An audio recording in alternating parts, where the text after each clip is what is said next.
Et nous accueillons maintenant Lise sur l'antenne d'Europe 1. Bonsoir Lise. Bonsoir, Bonsoir. Quel âge avez-vous Lise? 23 ans, 23 ans. Et vous m'appelez d'où? danger, d'Angers. Alors, vous êtes toute jeune, vous avez un compte TikTok où c'est ça, vous faites de la prévention auprès des jeunes.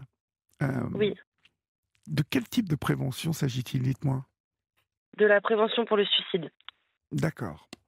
Alors, le suicide est un sujet un peu tabou hein, en France. On a du mal à en parler. Et vous, de votre tout jeune âge, ce soir, vous allez nous en parler, Lise. Oui, Racontez-moi ce qui vous est arrivé. moi j'ai fait une tentative de suicide en janvier 2022. Oui. Je me suis fait percuter par un train après un burn-out et du harcèlement au travail. Mhm. Et de, du coup j'ai été hospitalisée 2 ans pour réparer toutes les séquelles et tout ça. Et maintenant, j'aimerais que ça soit un sujet déjà moins tabou. Oui.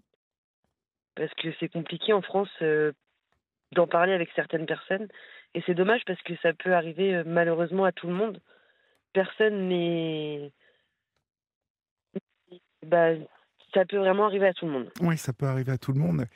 Et bien évidemment, vous dites que c'est un sujet euh, que vous ne pouvez pas aborder avec tout le monde. C'est Non. vrai, je le disais, c'est tabou. Les personnes sont mal à l'aise hein, avec ce sujet. Oui, c'est ça, c'est complètement ça. Beaucoup de gens ont déjà de la honte d'en parler, alors que moi je trouve qu'il n'y a pas du tout de honte, bien au contraire, d'en parler. Et que c'est très important parce que ça pourrait sauver beaucoup de personnes. Alors, je sais que vous ne vous souvenez pas vraiment après, bien évidemment, que ce train vous ait percuté de grand-chose. On va, pour pouvoir en parler et pouvoir identifier déjà quel type de situation vous avez abordé pour en arriver Oui, là. Et je pense aussi qu'il y a une grande solitude aussi à un moment. c'est Euh, ça. on va remonter le temps et on va se retrouver au moment où votre vie commence à glisser. Vous commencez à glisser, votre vie commence à vriller. Euh, vous m'avez dit que c'était au travail que ça a commencé déjà. Oui. Alors racontez-moi, que se passe-t-il? Vous avez quel âge à cette époque-là exactement? Et À cette époque-là, j'avais 20 ans. oui, Après, par contre, je peux pas trop diffuser plus que ça parce que c'est en procédure juridique, donc mais j'ai pas de rôle. vous ne citez pas ni de nom d'entreprise, ni de nom tout court. Vous restez dans les grandes lignes. C'était, oui, au travail, un acharnement contre moi D'accord. qui a duré 6 mois. 6 mois, d'accord. Oui, Et un acharnement moral, délibéré, moral, mais délibéré, moral. il en avait après vous, cette personne en Oui, avait c'est ça, tout à après fait, vous. D'accord. tout à fait. Il n'y avait pas une demande de séduction de sa part ou Non, du tout, du tout. d'accord. C'est vraiment, il vous avait dans le pif, comme on dit. Exactement. Alors, comment ça se passe à partir de ce moment-là? Dites-moi. À partir de ce moment-là, c'est compliqué parce que alors déjà, moi, je suis une personne qui aime pas trop dire quand ça va pas, donc Oui. on essaye toujours de voir les choses avec le sourire, de se dire que ça ira mieux demain, sauf qu'à un moment donné, ça va plus du tout et on sait plus comment se sortir de ça, en fait. Mhm. Vous vous sentiez, C'est une vous, spirale, en fait. ouais, vous vous sentiez glissé? Est-ce que parce que en fait,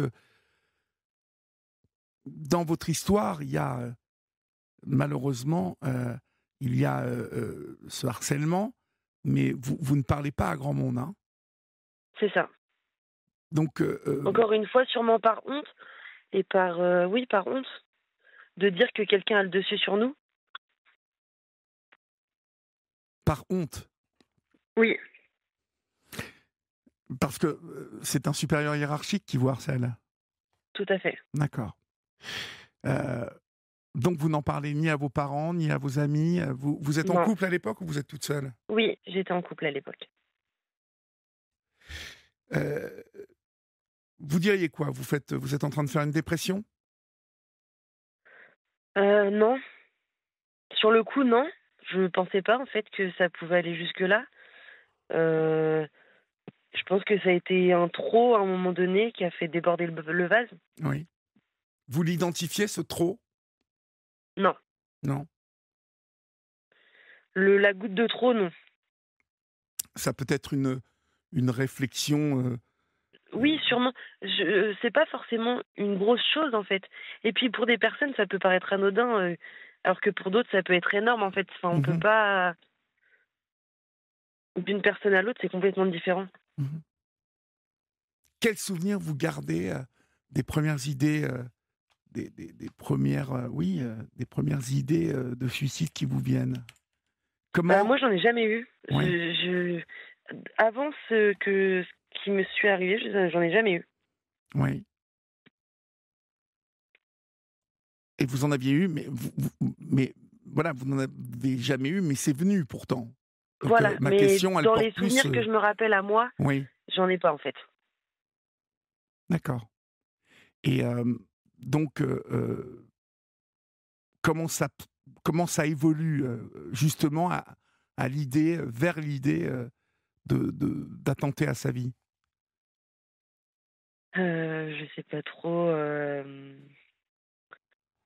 c'est assez flou, je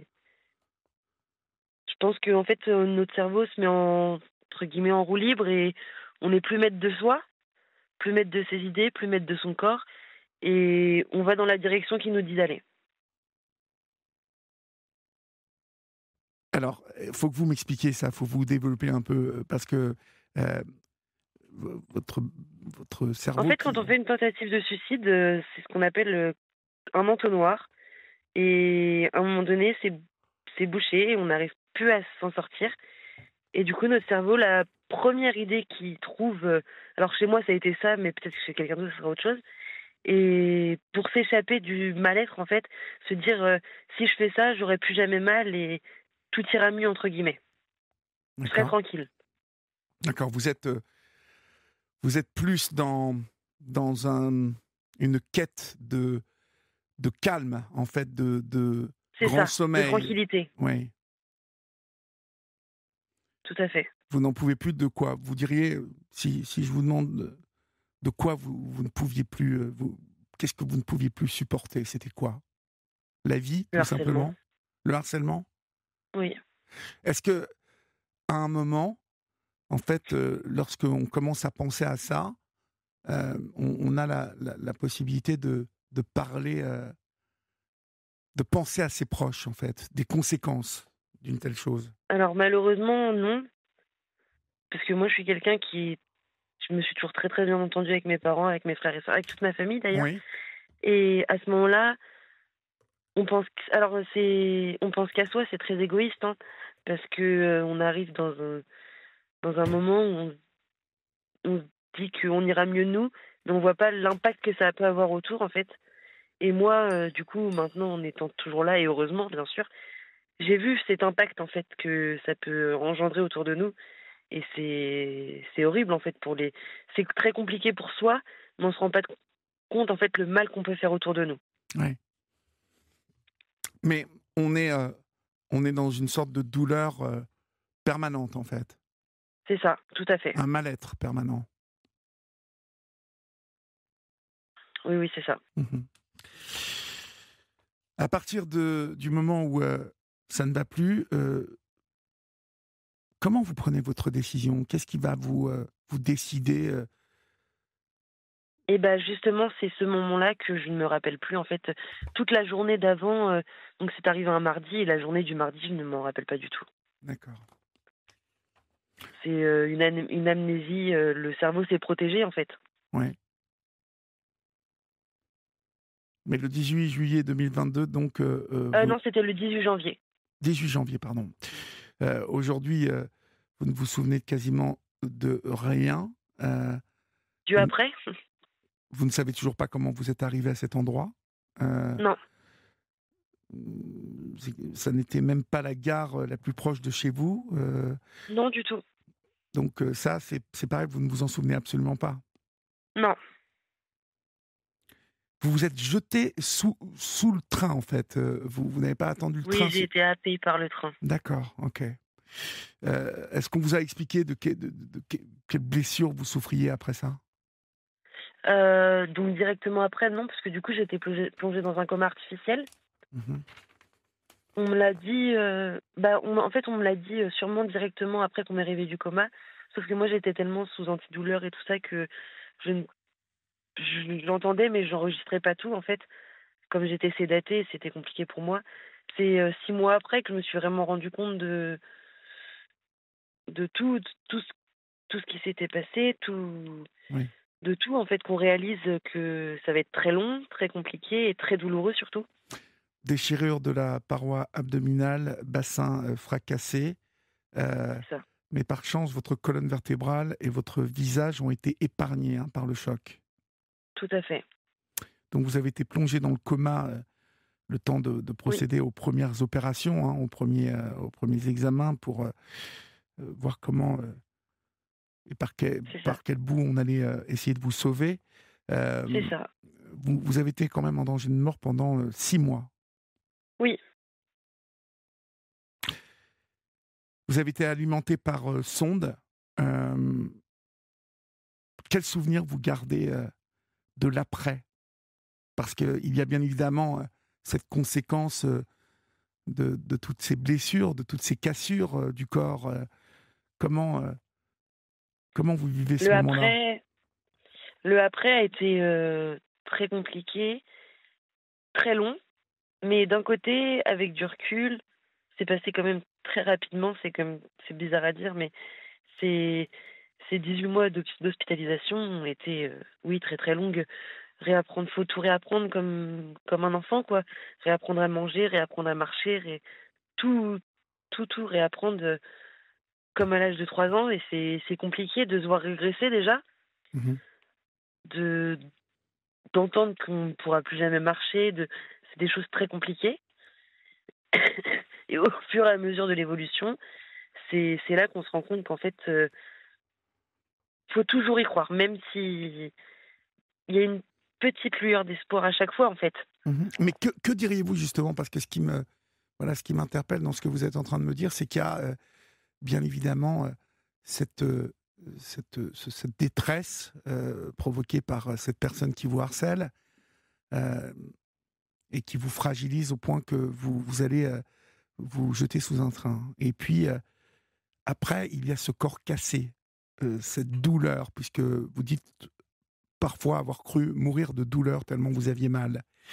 Oui.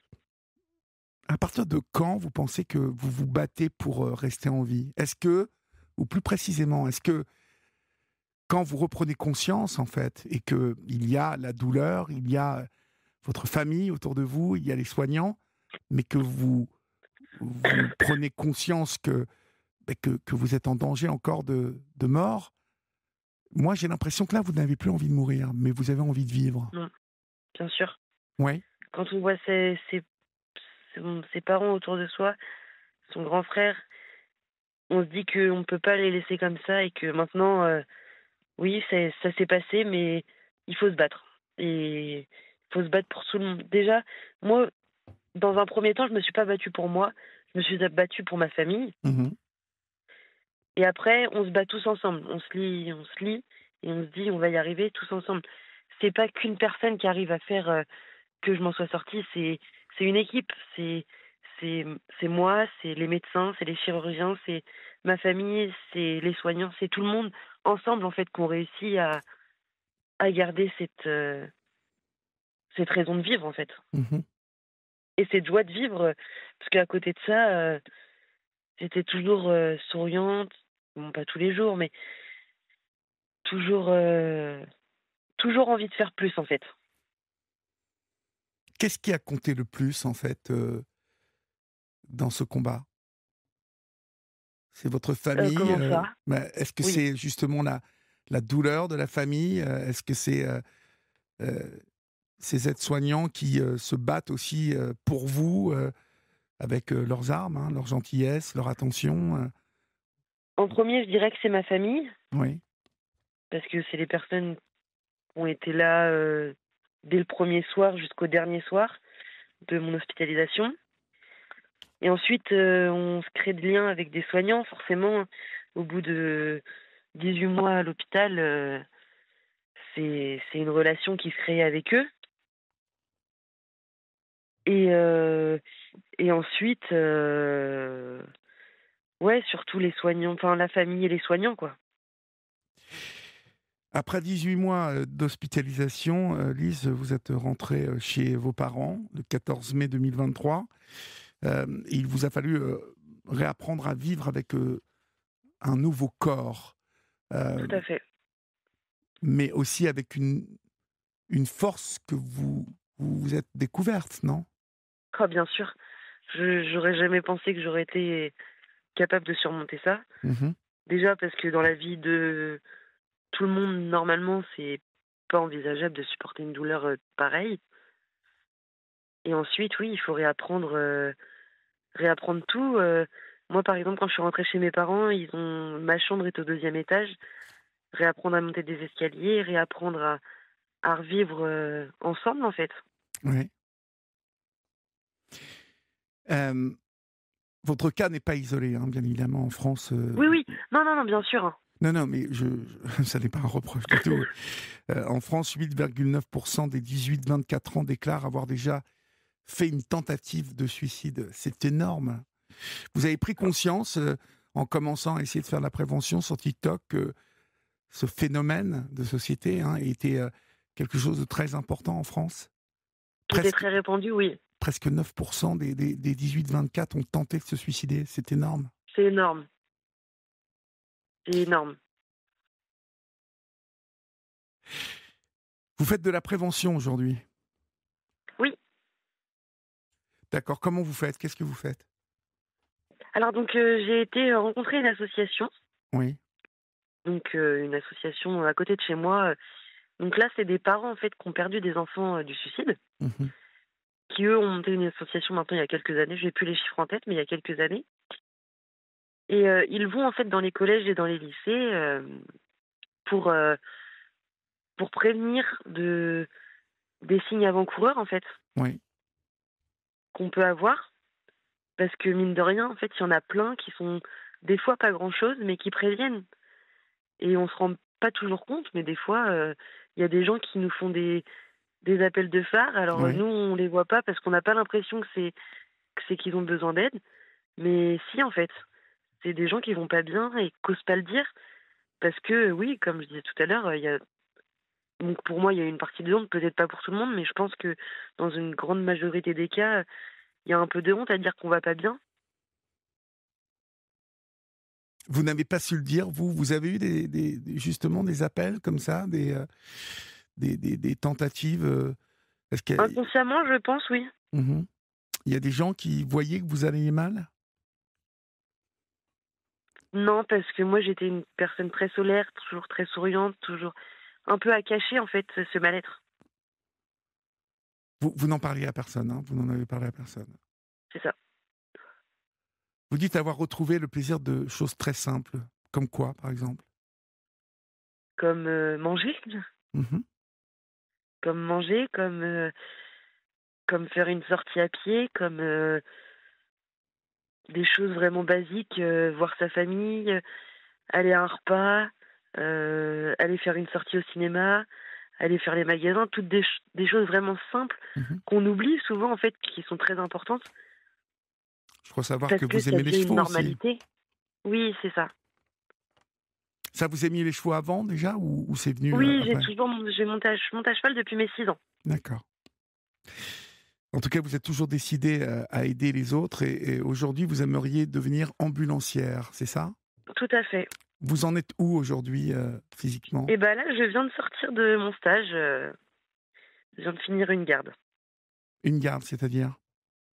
Ils étaient en permanence SAMU pour aller pour accompagner en fait les patients aux urgences. D'accord. Et ça nécessite quoi? De passer un examen, de devenir ambulancière ou Oui, bientôt c'est un examen de 6 mois. D'accord. Et là, ça y est, vous êtes en formation? Donc pas encore. Là, d'abord, il fallait que je fasse 70 heures de stage. D'accord. La formation commence en janvier. Je rappelle que votre compte s'appelle @lisouille. Alors LISOUI2LE, si vous voulez en savoir un peu plus sur Lise et sur la prévention qui est la sienne aujourd'hui par rapport au suicide des jeunes. Lise communique et essaie d'amener toute son expérience pour éviter ce type d'épreuves. Bien évidemment, vous qui nous écoutez, vous le savez, il y a aussi un numéro que vous retrouverez sur notre compte Facebook qui est le numéro que vous pouvez faire si vous avez la moindre envie, la moindre pulsion de suicide. Si vous qui nous écoutez, vous êtes aussi de la famille d'une personne qui a des pulsions de suicide, vous pouvez vous aussi aujourd'hui faire le 3114, qui est le numéro auquel des infirmiers psy vous répondent 24 heures sur 24. Depuis la mise en place de ce numéro, de nombreuses morts ont été évitées. Ce sont des professionnels qui prennent le relais là, à ce moment-là. Donc, vous n'êtes pas seul. Vous pouvez appeler le 3114 à n'importe quelle heure, que vous vous sentiez fragile ou que vous ayez un proche que vous sentez fragile. 3114. Merci Lise, et puis bon vent alors, bonne vie, belle vie à vous. Eh ben, merci à vous, bonne soirée. Je vous en prie, au revoir. Au revoir.